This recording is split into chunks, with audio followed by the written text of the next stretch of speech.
রোজা রেখেছেন কিন্তু ইফতার করেন নাই, রোজা হয়ে যাবে কিন্তু সুন্নাত আদায় হবে না, এজন্য ইফতার করা একটা সুন্নাত। আল্লাহ তাআলা আরহামুর রাহিমিন, এমন একটা মাস রমজান মাস, সারা বছর কিন্তু আমরা নাস্তা করি, সারা বছর যেটা নাস্তা করি রমজানে সে নাস্তাই করি, পার্থক্য হলো সারা বছর নাস্তা করি সকালে, রমজানে নাস্তা করি সন্ধ্যায়। মানুষ দীর্ঘ সময় না খেয়ে থাকার পরে যে খাবার খায় সেটাকেই ব্রেকফাস্ট বলে, সেটাকেই নাস্তা বলে। আরবিতে যে ইফতার বলা হয়, এই ইফতার শব্দের অর্থ কিন্তু নাস্তা। ইফতার শব্দের অর্থ কি? নাস্তা। সারা বছর নাস্তা খেলে কোনো সওয়াব হবে, কিন্তু রমজান মাসে আপনি যদি সারাদিন উপবাস থাকার পর সন্ধ্যায় ব্রেকফাস্ট করেন অর্থাৎ ইফতার করেন, তাহলে আল্লাহ তাআলা আপনাকে সুন্নাত পালন করার সওয়াব দিবেন। ইফতার আবার তাড়াতাড়ি করা আরেকটা সুন্নাত, এটা 7 নম্বর আমল। ইফতারটা একটু তাড়াতাড়ি করা। তাড়াতাড়ি করা মানে কি? সূর্য ডুবার 2-4 মিনিট আগে। কি বলেন?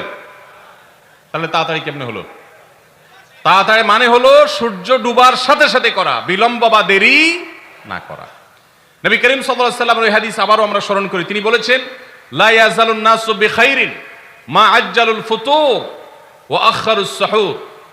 এই মানুষ, এই উম্মত ততদিন কল্যাণের উপরে প্রতিষ্ঠিত থাকবে যতদিন তারা ইফতার তাড়াতাড়ি করবে আর সাহরি দেরিতে করবে।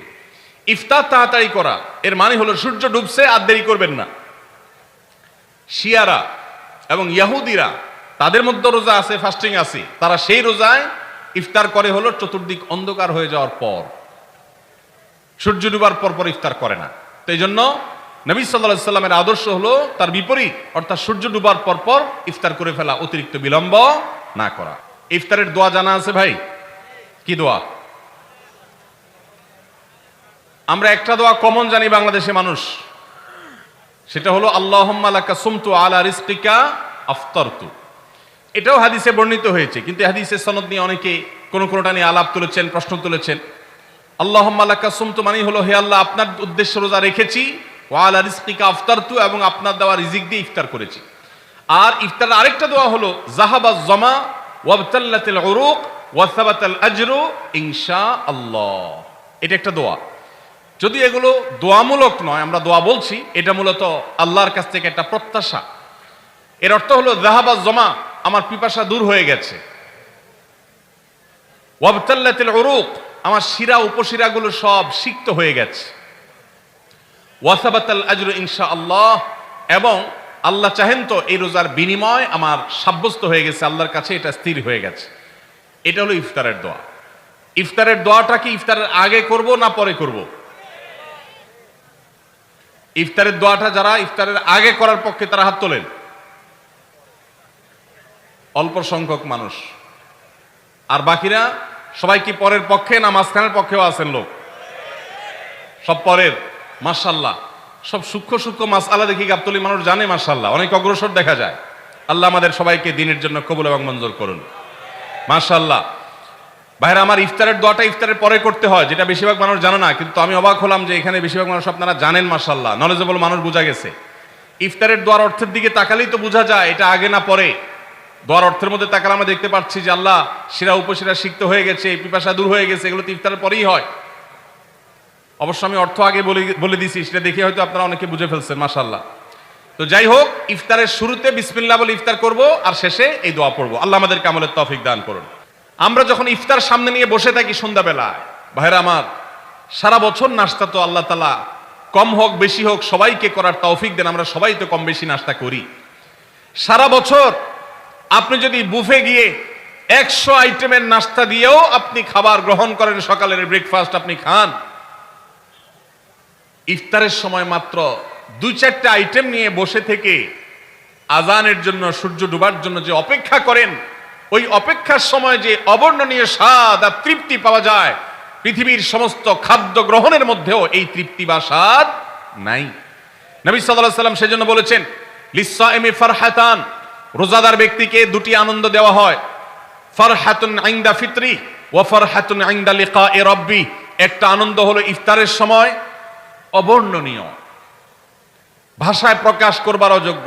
কি ভালো লাগা কাজ করে ইফতারের জন্য আমরা বসে আছি, খাবার সামনে আছে, রকমারি শীতল শরবত সামনে আছে, রকমারি খাবারের পসরা সাজানো আছে টেবিলে, দস্তরখানে, এদিকে পেটে ক্ষুধাও আছে, কিন্তু আমরা মিনিট গুনছি, আমরা সময় দেখছি, ঘড়ির দিকে তাকিয়ে আছি সূর্য কখন ডুববে। সূর্য ডুবেছে আর সাথে সাথে আমরা ইফতার করছি। এই যে আল্লাহর নির্দেশের অপেক্ষা, ইসলাম রোজার মাধ্যমে আমাদেরকে সেই শিক্ষাটা দিতে চায়। রোজা আমাদের সাথে সেই কথা বলে যে দেখো, তুমি জীবনে বিরত থাকতে শিখো, গোটা পৃথিবী তোমাকে ভোগ শিখাবে, ইসলাম তোমাকে ত্যাগ শিখাবে, ইসলাম তোমাকে কন্ট্রোল করা শিখাবে। আমাদের তরুণদের চরিত্রকে নষ্ট করবার জন্য, তাদেরকে নানাভাবে উস্কানি দেওয়ার জন্য, বিনোদনের নামে, নিউজের নামে, বিজ্ঞাপনের নামে, বিভিন্ন নামে অশ্লীল নানা দৃশ্য, খোলামেলা দৃশ্য তাদের সামনে দেখানো হয়, ভোগের আহ্বান করা হয়। ইসলাম বলে, হে মুসলিম তরুণ, তোমার চোখের এরিয়ার মধ্যে কোনো পরনারী, কোনো সুন্দরী নারী পড়ে গেছে, তুমি আঁচ করতে পেরেছ, সাথে সাথে তোমার দৃষ্টিকে তুমি নিয়ন্ত্রণ করো, অবনত করো। কুল্লিল মুমিনিনা ইয়াগুদ্দু মিন আবসারিহিম ওয়া ইয়াহফাযু ফুরুজাহুম। আল্লাহ বলেছেন, হে রাসূল বলে দিন ঈমানদার পুরুষদেরকে তারা যেন তাদের চোখগুলোকে নামিয়ে রাখে, তাদের সম্ভ্রমকে তারা সংরক্ষণ করে।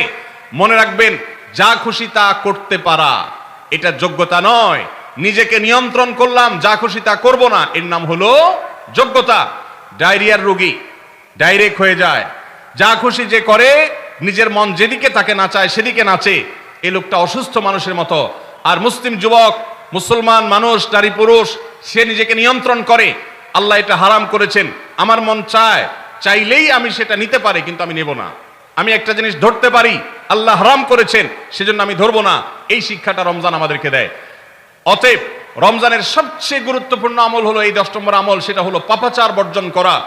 নবী সাল্লাল্লাহু আলাইহি সাল্লাম বলেছেন, যে ব্যক্তি রমজানে রোজা রাখলো আর পাপাচার বর্জন করলো না, তাহলে এই রোজা রাখার উপোস থাকার ভিতরে কোনো পার্থক্য নাই। আল্লাহ আমাদের সবাইকে রমজান মাসে রোজা থেকে সকল হারাম, সকল নাজায়েজ কাজ, সকল গুনাহের কাজ ছাড়ার তৌফিক দান করুন, বলুন আমিন। মনে রাখবেন, রোজা শুধু পেটের হয় না, রোজা চোখের হয়, রোজা কানের হয়, রোজা হাতের হয়, রোজা মুখের হয়, রোজা শরীরের প্রত্যেকটা অঙ্গ প্রত্যঙ্গের হয়। একজন মানুষ যখন তার পুরো শরীরে রোজা করে, সে যখন সকল অঙ্গ প্রত্যঙ্গ দিয়ে আল্লাহর আনুগত্য করে, আল্লাহর নাফরমানি থেকে বেরিয়ে আসে, তখন সে সত্যিকারের রোজাদার হয়। আর যে শুধুমাত্র দিনের বেলায় পানাহার বর্জন করে, যৌনাচার বর্জন করে, আর সমস্ত পাপাচার অপকর্ম সে যথারীতি অন্য সময়ের মতো রমজান মাসেও করে, এই রোজাদার পেটের রোজা রেখেছে, কিন্তু তার শরীরের অন্য অন্য অঙ্গ প্রত্যঙ্গগুলো আল্লাহর কথা শুনে নাই, সো সেগুলো কিন্তু রোজা রাখে নাই। এই রোজা আল্লাহর কাছে মাকবুল এবং গ্রহণযোগ্য রোজা হতে পারে না। অতএব আমরা রমজান মাসে সব ধরনের গুনাহের কাজ বর্জন করবো তো ইনশাআল্লাহ। প্রিয় ভাইরা আমার, রোজা কিন্তু আমাদের সাথে কথা বলে। রোজার ভাষা আমরা অনেকে জানি না, কি বলে সেটা অনেকে বুঝি না, কিন্তু রোজা আমাদের সাথে কথা বলে। কি কথা? সিয়াম শব্দের অর্থ, আমরা যেটাকে রোজা বলছি সেটা কোরআনের ভাষায় বলা হয় সিয়াম, হাদিসে বলা হয়েছে সেটাকে সওম বা সিয়াম। এই সওম বা সিয়াম একই শব্দ, এর অর্থ হলো বিরত থাকা। এর অর্থ হলো কি ভাই? বিরত থাকা, ব্রেক দিতে জানা। আল্লাহ রাব্বুল আলামিন রোজার মতো ইবাদত দিয়েছেন আমাদেরকে জীবনে ব্রেক দেওয়ার অভ্যাস গড়ে তোলার জন্য। আমরা যেন ব্রেক দিতে শিখি, আমরা যেন থামতে শিখি, আমরা যেন নিজেদেরকে নিয়ন্ত্রণ করতে শিখি। ইসলামের যে বৈশিষ্ট্য, ইসলামের যে বিউটি, ইসলামের যে সৌন্দর্য, সেটা হলো ইসলাম পৃথিবীর মানুষকে আত্মনিয়ন্ত্রণ করবার কথা বলে। আজ ভোগবাদী পৃথিবীর যেদিকে তাকাবেন, চতুর্দিকে দেখতে পাবেন শুধু ভোগের হাতছানি। দুনিয়াটা মস্ত বড়, খাও দাও আর ফুর্তি করো, শুধুমাত্র ফুর্তি ফুর্তি এবং ফুর্তি, ভোগ এবং ভোগ এবং ভোগ। গোটা পৃথিবী আপনাকে ভোগের কথা বলবে, ত্যাগের কথা বলবে না। ইসলাম আপনাকে ত্যাগের কথা বলে।